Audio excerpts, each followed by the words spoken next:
Hey everybody, JJ Cooper, Josh Norris. We're here on another one of these MLB Prospect Deep Dives.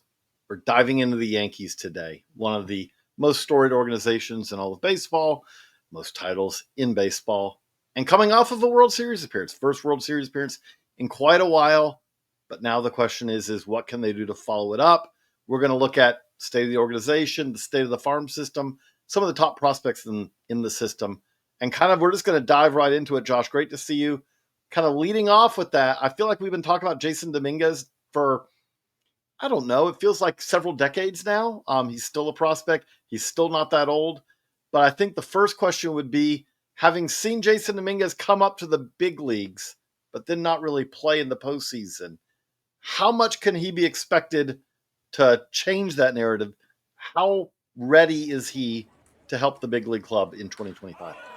I think he's going to have to be ready because it sounds like he is going to get the bulk of the playing time in left field. I think Aaron Boone said yesterday or a couple days ago depending on when this airs, at some media availability that he's likely to be their everyday left fielder. So I would expect that they believe enough in him to insert him somewhere into that lineup immediately. I know there's been talk about him being in the running for a leadoff spot, the leadoff spot with Jazz Chisholm. And I would say, you mentioned his age. He turns 22, again, depending on when this airs, on February 7th. So he's younger than a lot of guys in the top 10. He's not the top 10 of our top 100. He's still a very young man. And I think our view of his age is a little skewed by the pandemic and the kind of time inconsistency that it's produced.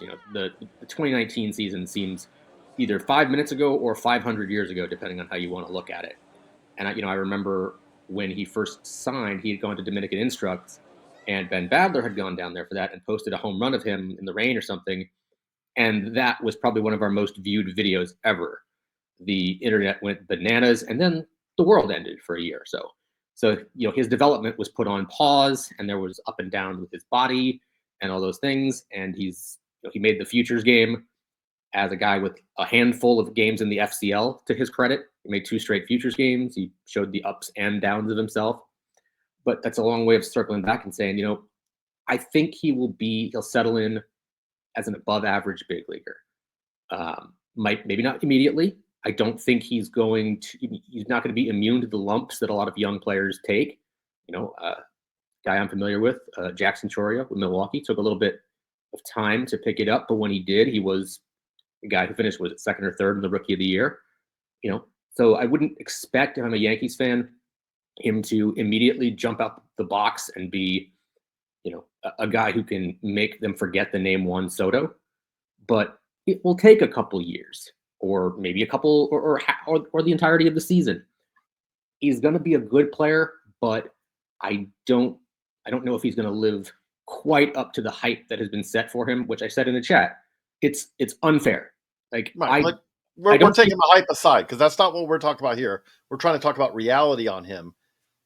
The reality, though, is, I think the biggest question that you've written about him in the report, if he's going to be their everyday left fielder, I think there are less questions, correct me if I'm wrong, about his bat being ready than it is about his defense being ready.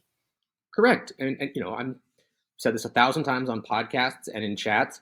I'm a big believer in teams telling you what they think by showing you what they think. And when they rostered him, I believe, on all 3 postseason levels, the Division Series, Championship Series, and World Series, he didn't see time in the outfield at all. He didn't see much time, period. But they did not put him in left field. And, I think Yankees fans know that they were pretty frustrated with the offense coming from Alex Verdugo. But the powers that be said Verdugo's defense in left field outweighs whatever negative contributions we're going to get from him in the batter's box. Instead of, say, putting a more possibly offensive-minded player in Jasson Dominguez on the field and kind of taking what you will defensively.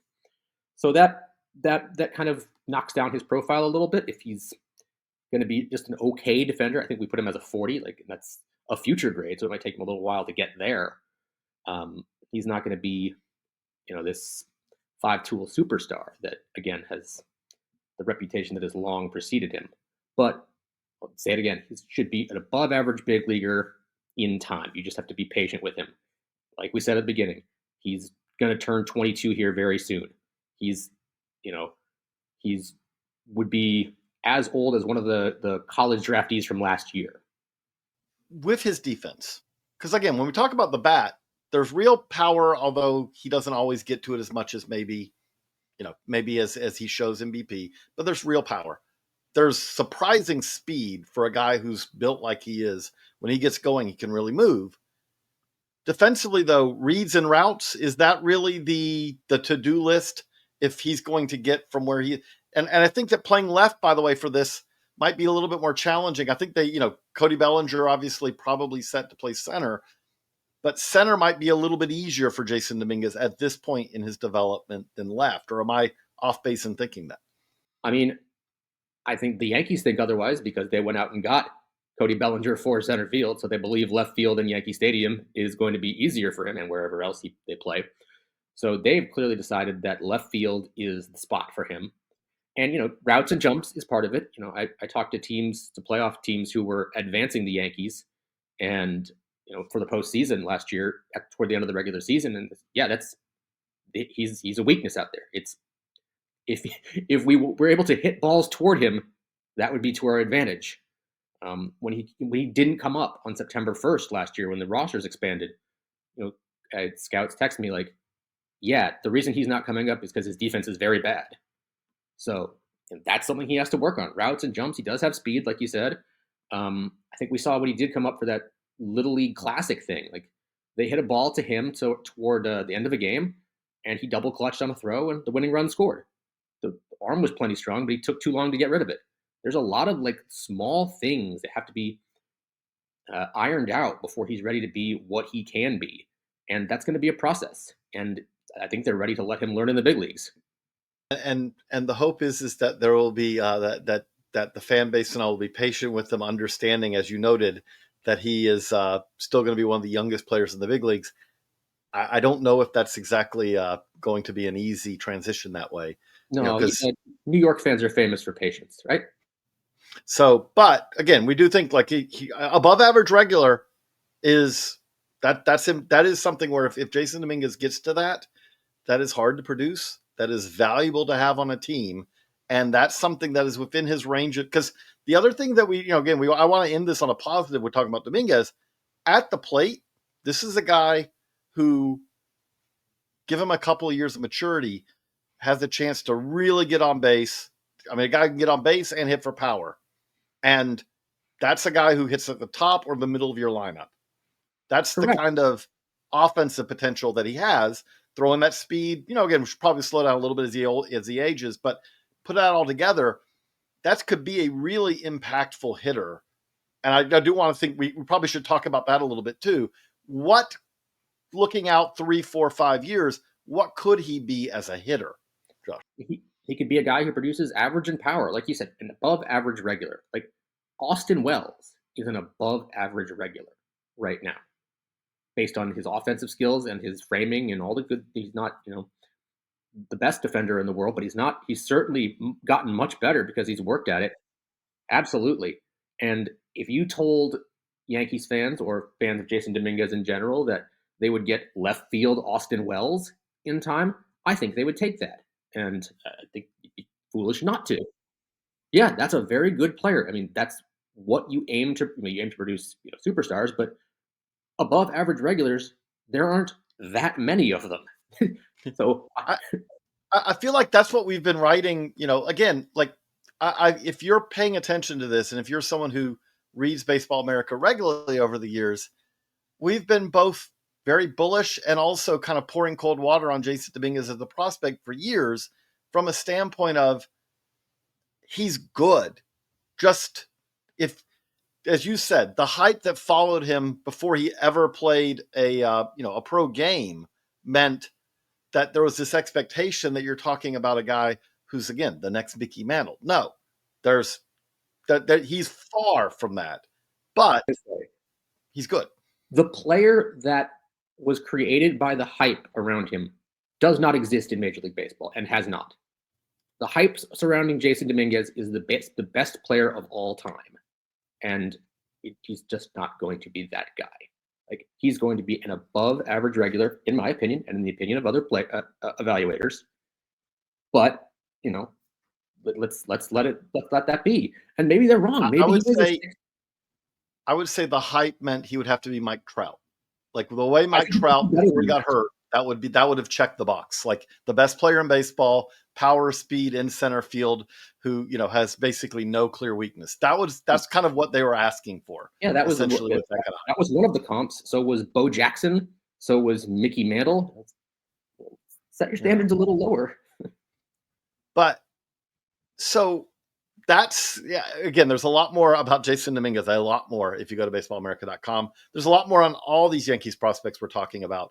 Baseballamerica.com, we have a full top 30 with scouting reports, scouting tools grades on all 30 prospects for the Yankees and for 29 other organizations. If you're enjoying these, by the way, also you can watch, we have many of these deep dives up at YouTube or on our podcast feed. But especially, we'd love for you to join us, become a Baseball America subscriber if you aren't. That's what allows us to do what we're doing here, what we do every day, covering baseball at all levels, the development of the game, telling you about the players before they're stars. And that's what we're doing now, kind of moving ahead in this Yankees farm system. Josh, I feel like that this system is one that had both a very good year in some ways last year and a year that kind of needs a reset almost in some ways. And I say that because you mentioned Austin Wells. Austin Wells was very good for the big league club last year. And Luis Skill, they had the rookie of the year in addition to Austin Wells. They had two impactful rookies who came out of their farm system. However, when you look on the minor league level, they also had a number of guys battle injuries. They had a number of guys who kind of had seasons where that were kind of setbacks. And I would say with that, probably the most notable one, if we were talking about outfielder Spencer Jones at this time last year, the question would have been, are the contact issues going to keep him from reaching his pretty lofty ceiling as a prospect? Here we are, we're talking about him in 2025. And I would say that now the questions are, is it going to keep him from being a big leaguer, a regular? What is your sense as we sit here getting ready for the 25 season? Someone asked me in the chat that accompanied the top 10, or no, it was the top 100 chat a couple days ago.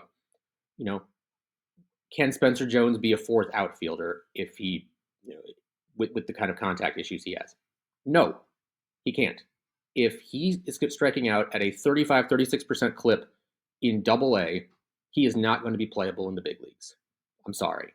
So it has to get better. And you want to say, can it get better? Well, look at what he did in spring training.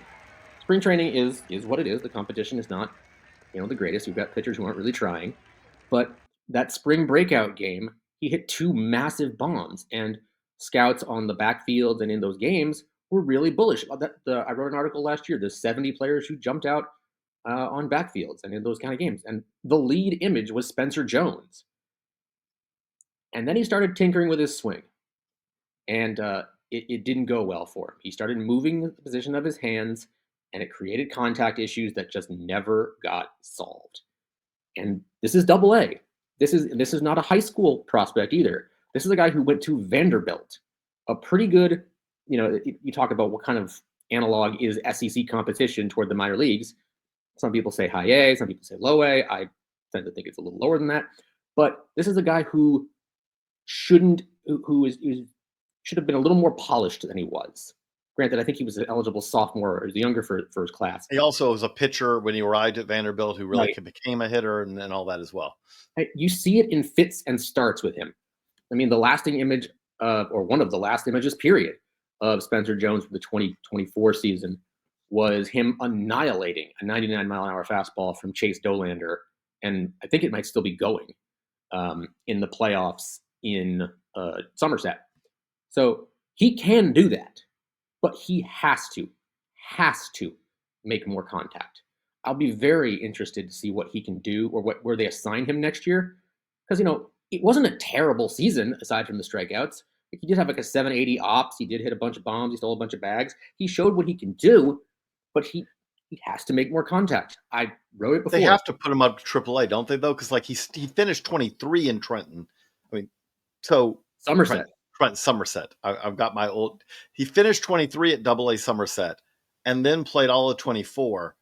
I know he didn't have a great year. I know he struck out, but like it's got to be time to say, okay, let's see if you can fix that in AAA, isn't it? Like, would you think? Or I would think so, but the other question is this: in AAA, the pitchers are going to get better. They're going to have big league experience. A lot of them are going to be 4A guys.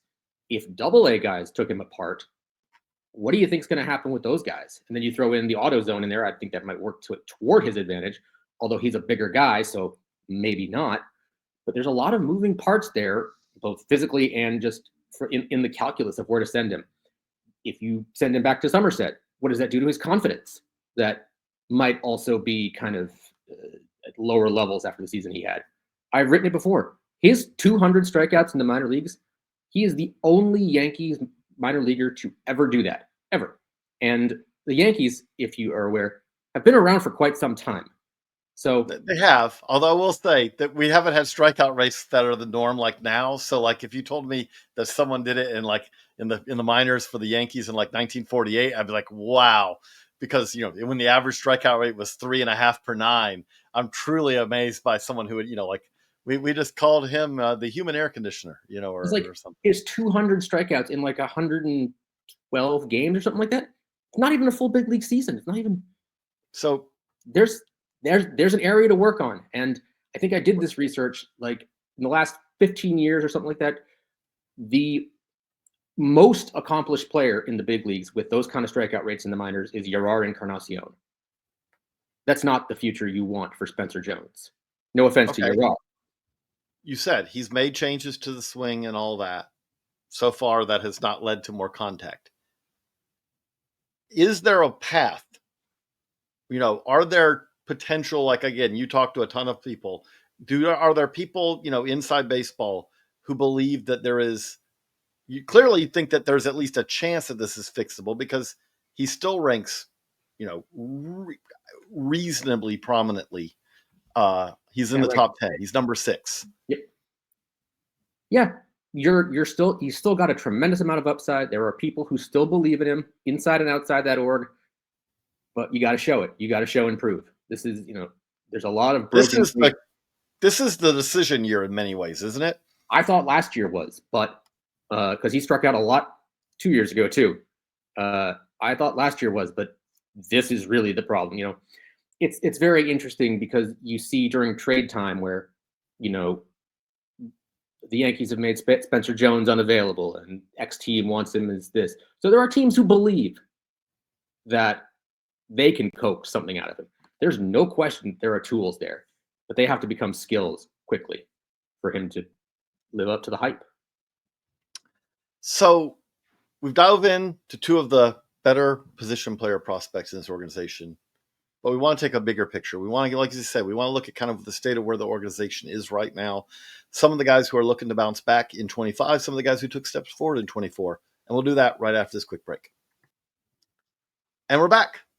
So, Josh, when we look at the farm system where it was coming into 24, I felt like this looked really exciting.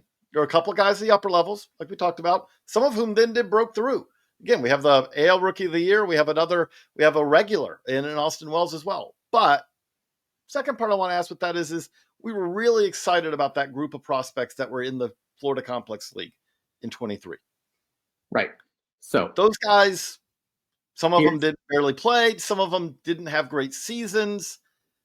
Where are we with kind of the next wave of Yankees prospects who really are some high ceiling prospects, but some of whom I feel like their to-do list coming into 25 is at the same level or maybe longer than it was coming into 24?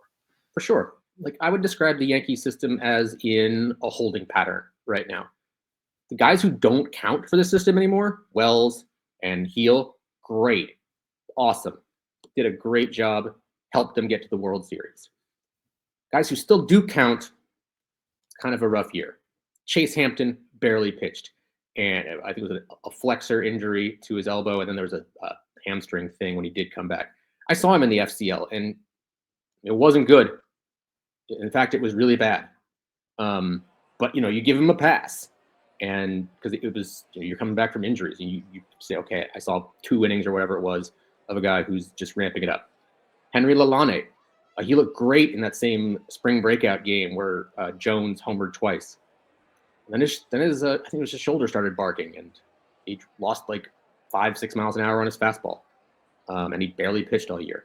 Carlos Lagrange, he got back toward the end and showed improved a little bit in the fall league and toward the end of the season, but he missed most of the year.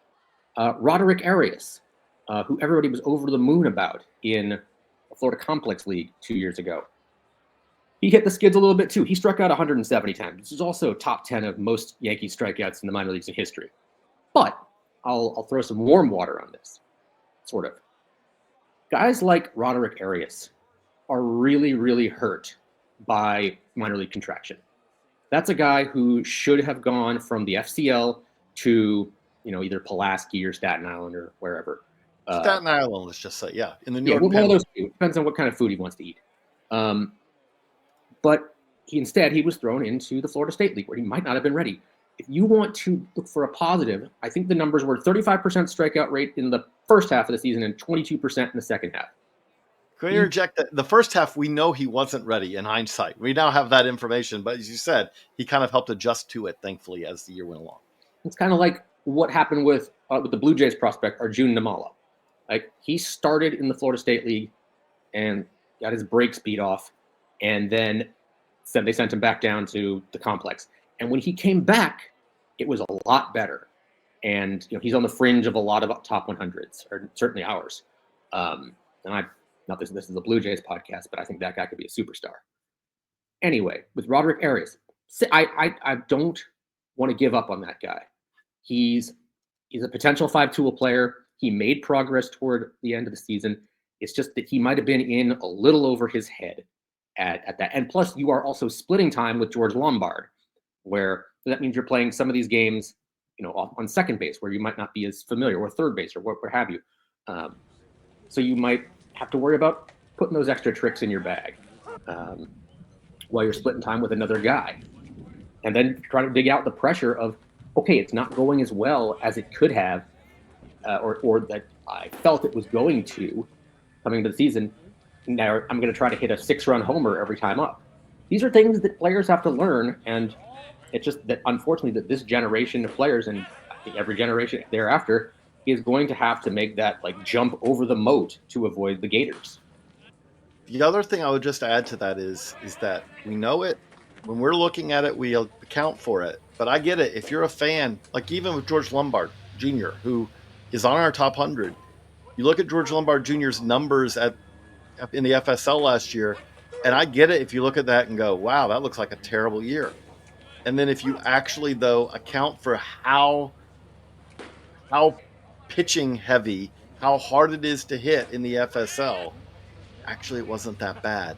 But that's also something that these players who head to the FSL have to deal with, is that realization that if you're hitting 225, 230 with a 300 on base and a 380 slugging, you're actually having a pretty good year, even though that seems worse than any year you've ever had in your life. That's another challenge of this, is that there are parks in the FSL where you can be like, I got every bit of that one. Wait, that was F8? That was F9? That was F7? How am I ever going to hit a homer here? That's kind of a part of this too, isn't it, Josh? Yeah, absolutely. I'm looking up his numbers right here.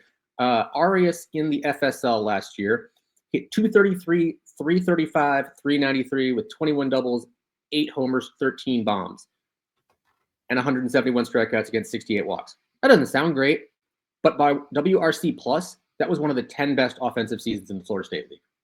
So to put that into perspective, the Florida State League is, there are lots of parks in the minor leagues, Asheville, Reading, Hickory, where it's an offensive haven. You ain't finding those in the Florida State League.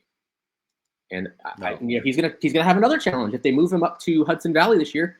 It's going to be the coldest baseball he's ever dealt with in the beginning of the year in the Eastern. Mm-hmm. Hopefully they play a lot of games in Hickory and Greensboro and wherever to start, but he's going to be very, very cold. And Ellie De La Cruz a couple years ago when he dealt with the very, very cold in the same league. He wasn't Ellie De La Cruz. Like that saps the best of them. So we talked about it with Dominguez. You have to be patient with some of these guys. The guys who are, I've written about it before. The guys like Juan Soto who just zip through the minor leagues. These are the outliers, the exceptions, the mutants. Those are the stars. Don't count on your team's best prospect being that always. Some of them are. Some of them are at the top of the list, but they're going to hit roadblocks and speed bumps and pitfalls and pratfalls and all sorts of things. At the end of the tunnel, you have to start, especially with guys this age. You have to believe in the tools. If you're going to put your neck on the line as an evaluator, or as any of the scouts who have put their names on cards for Robert Garrett or any of these guys in the system, you have to put your name on the line in permanent ink. You can't erase it when he starts hitting the skids. You have to believe in the tools, and you have to believe in the conviction you've had decades of scouting.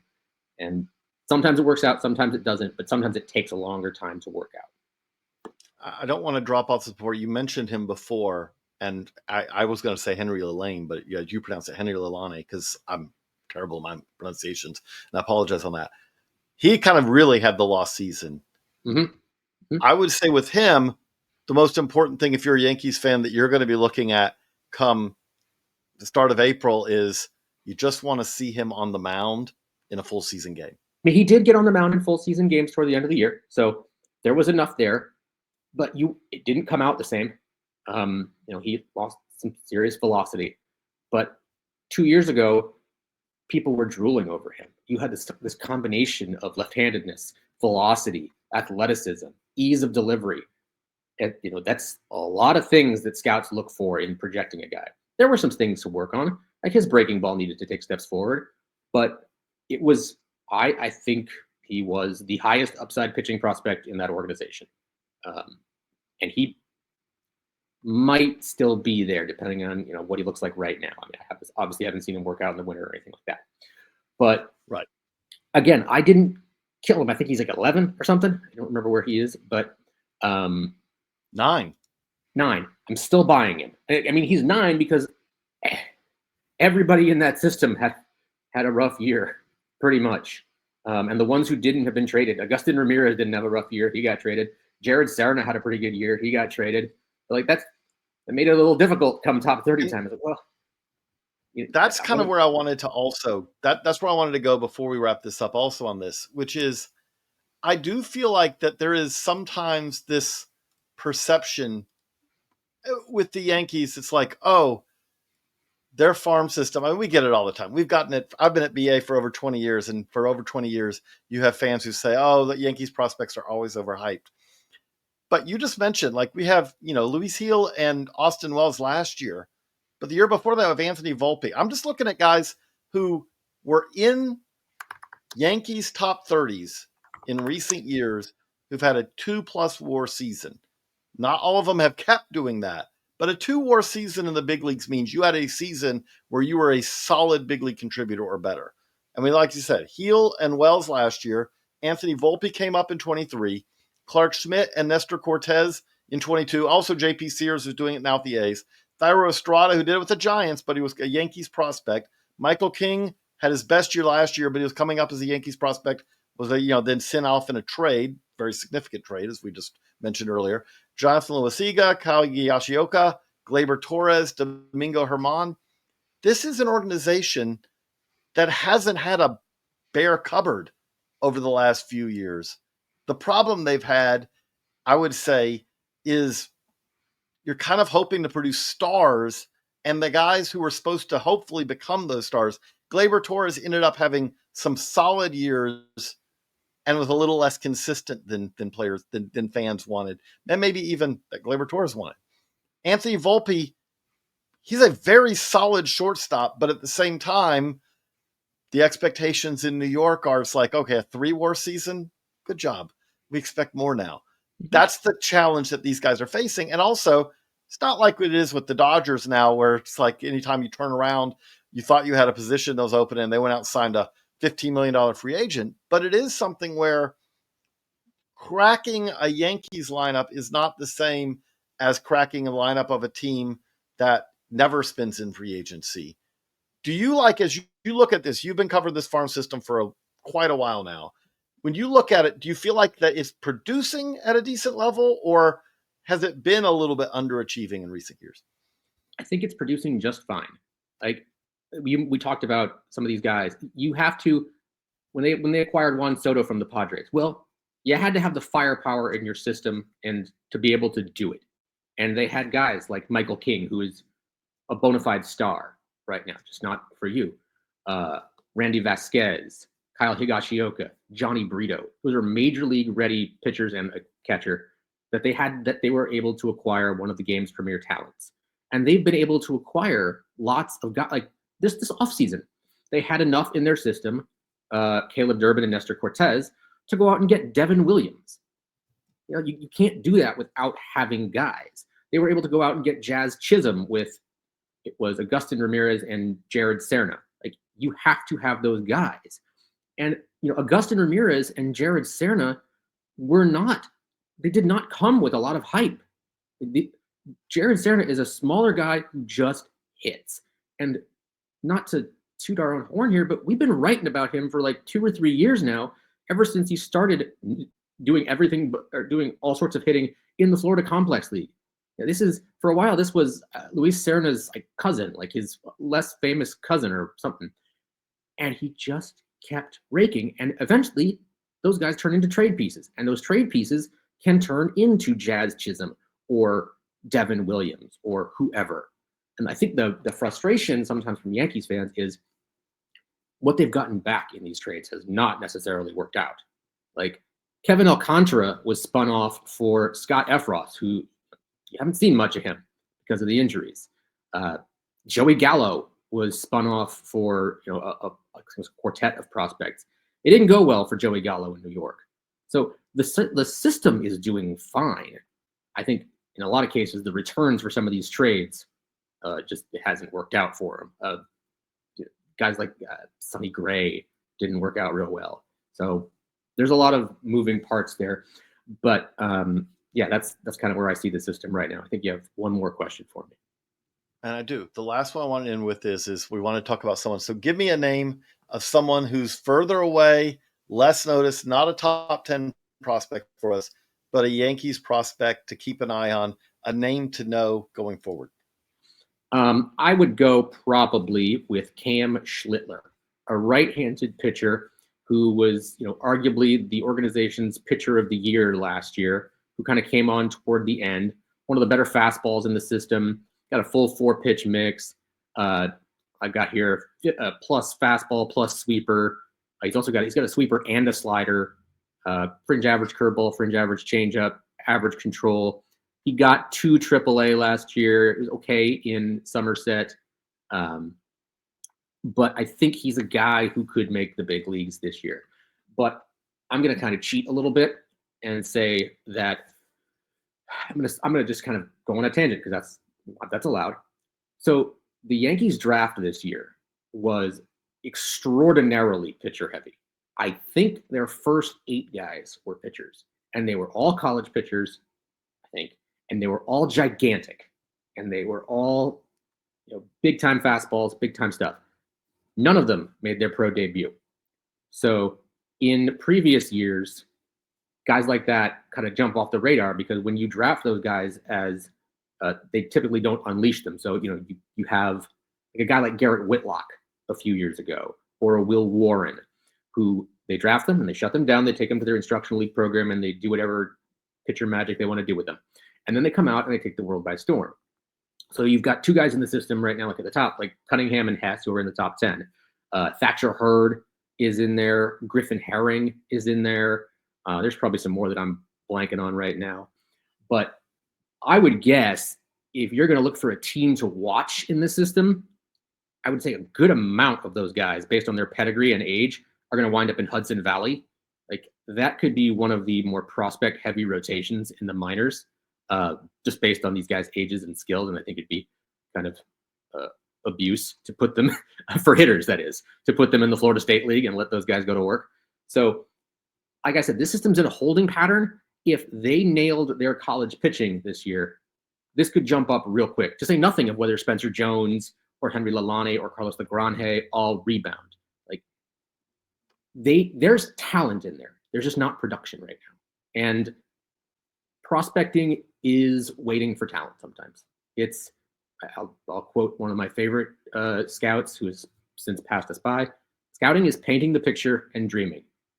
And sometimes dreams take a long time to become reality. So there you go. That's a perfect way to end it. And, a lot more, again, at baseballamerica.com, especially a lot more on the Yankees. You could be reading about Yankees prospects for the next several days if you just head over to baseballamerica.com and get a Baseball America subscription. For Josh, I'm JJ. So long, everybody.